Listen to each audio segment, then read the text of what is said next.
کہ یوم عرفہ کے دن کی دعا کا اہتمام کرنا چاہیے۔ اور دعا کون سی ہے؟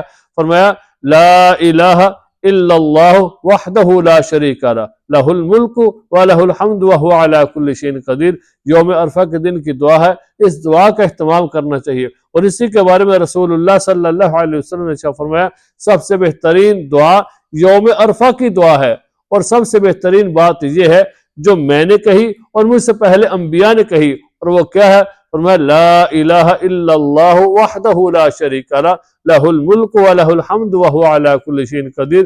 تو یہ یوم عرفہ کے دن کی دعا ہے، اس دعا کا ہمیں اہتمام کرنا چاہیے، اور اللہ تعالیٰ کے سامنے ہمیں استغفار کرنا چاہیے، اللہ تعالیٰ کا ہمیں ذکر کرنا چاہیے، قرآن پاک کی تلاوت کرتے رہنا چاہیے۔ یہ دن بڑی فضیلت والا ہے، بڑی برکت والا دن ہے، تو اس دن کو ہم ایسا ہی نہ ضائع کر دیں، بلکہ ہمیں چاہیے کہ اس دن سارا دن اللہ تعالیٰ کی کیا کریں؟